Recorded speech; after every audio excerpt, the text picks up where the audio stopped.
Hi, good morning, course schedulers. I am coming to you to go over the course scheduling kickoff for our academic year 2019-2020.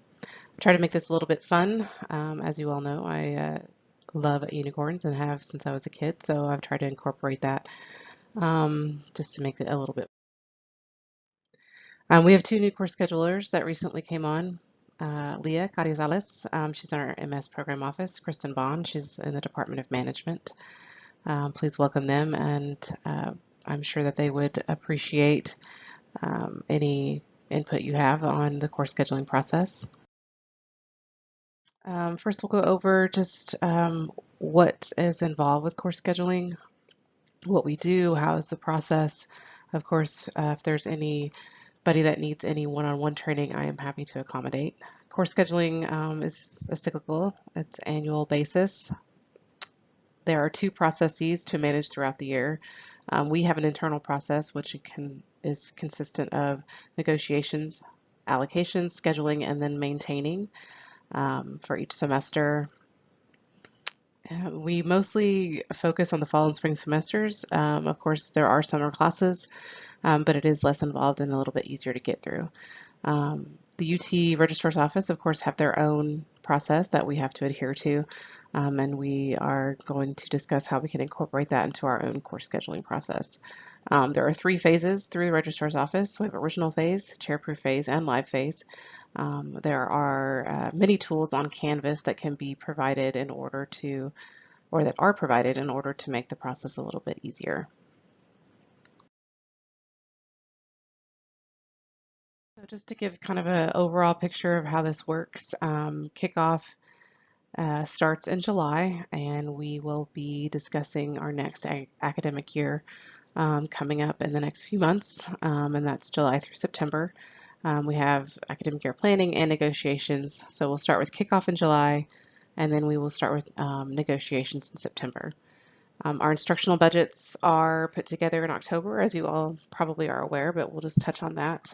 Every department has an instructional budget outlined of what professors can teach what course and how that's monetarily divided. The fall semesters, of course, October through early April. The spring semester, March through mid-October. This is the planning process. Of course, the actual fall and spring semesters are a little bit different as far as when classes are actually happening. Summer semester, August through March. All right, so just tell you a little bit about what I need to do or what my role is and how I can hopefully make everything a little bit easier for you all. Everything is funneled through the dean's office, so this is where I come in. I am kind of the master keeper of all of the files. You all have your own accurate, of course, internal departmental course scheduling processes. And I'm certainly open to anything that you guys want to, any kind of input you have that makes things a little bit easier for you specifically. I know everybody works a little bit differently. As you all know, we are getting rid of the master spreadsheets and going to course sections reports, which we will touch on at our next kickoff meeting in July. So I basically act as a liaison between the college, McCombs College and Registrar's Office, and then as needed to give access or to provide any additional information to the Registrar's Office. I do need to make sure, of course, that everybody is complying with university and McCombs College guidelines, as well as agreements that were made during the negotiation meetings. I do put together a course planning timeline, which I have sent out recently last week and for summer, and then also academic year 1920. So that timeline highlights important course scheduling dates, of course, staff holidays for the university, and what to look out for as far as dates from McCombs as well as the Registrar's Office. Any communication with Dean Hurst comes through me. Of course, department chairs will sometimes go directly to him, and we try to keep, but to make sure that everybody's on the same page, we try to keep everything funneled through me to Dean Hurst so that I can make sure that everything is accounted for. So just some general information. Of course, one of my biggest roles is to minimize schedule conflicts. As you all know, we tend to have a lot of last minute changes, especially during the first couple of weeks of school.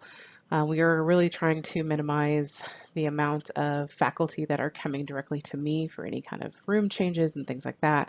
I will be, as of starting in the fall of 19, I will be sending them directly to you. A lot of times if they're standing in front of me, I try to help them, but I think that's setting a bad precedent, and I need to make sure that they're all going to you guys directly.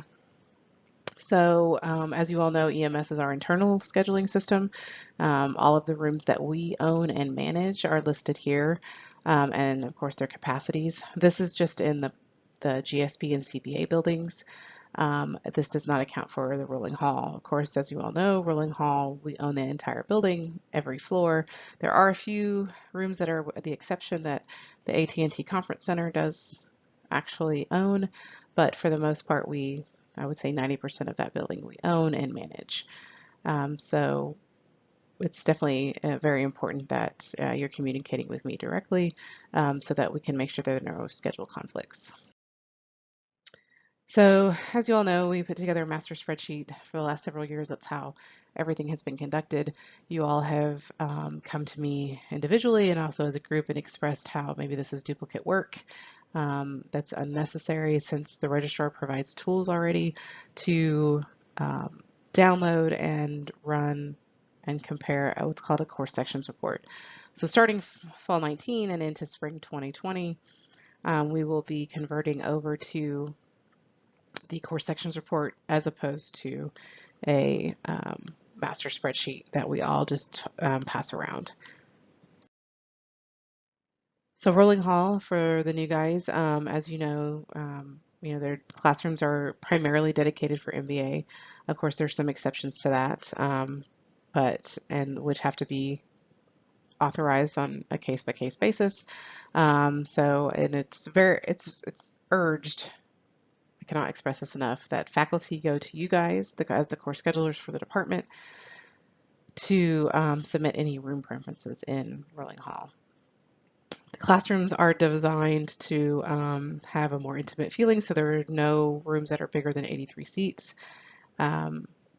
Any rooms that need to be used outside of course scheduling, Carl Spencer, he's the one that handles any event requests for those rooms. If there's a luncheon, if there's a company coming in that needs to have some career services, things like that, then that goes through him. All right, so as stated in the previous slide, there's an exception process for faculty that want to potentially use a Rolling Hall room for a non-MBA course. So, and the most common instances of this is when an MBA course is scheduled back-to-back with an either MPA or even a BBA. We really try to keep BBA courses out of Rolling Hall, but as stated before, we will make an exception if that faculty member is teaching back-to-back classes and it does include an MBA course. We will allow the BBA or MPA course to be scheduled in that building.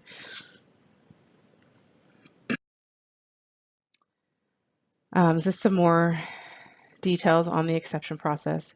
There is a memo that does need to be filled out. It has to be signed by the chair and any assistant director that needs to be involved in communicating to myself and Dean Hurst of what the circumstances surrounding the approval for that.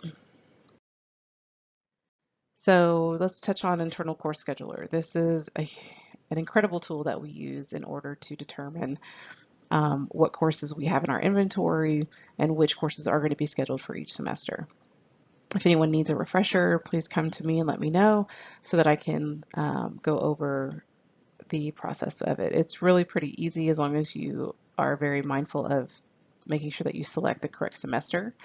So we will use internal scheduler. This program will be reflected also in our EMS internal scheduling system along with the course section. So all three of those tools should be identical. They should match exactly. If they don't, certainly that's can cause course conflicts and discrepancies and make faculty upset, which is what we all try to avoid.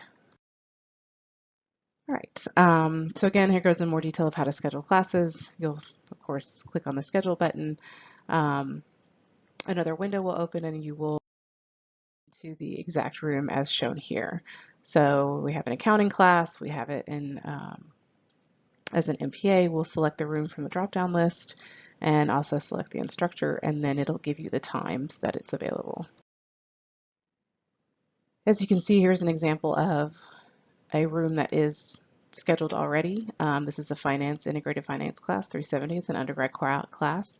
Of course, CBA 5328, Monday, Wednesday, 8 to 9:30, and of course, it gives the instructor, Dr. Perino, and it goes through and shows exactly marketing. We have finance, management, all the classes that are in that room.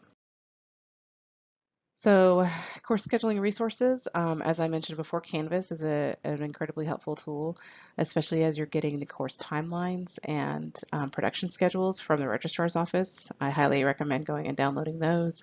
Class Manager, I use Class Manager all day, every day. I would assume that you all do as well. Internal Scheduler, our internal systems, and of course, if you're having any access problems, let me know so that I can communicate with IT to make sure that everybody has the appropriate access. Master spreadsheet, again, we will go over how we're discontinuing the use of that spreadsheet and go into using the course sections report. On July 11th, when we have our next meeting, I will go over into more detail as to how that's going to change.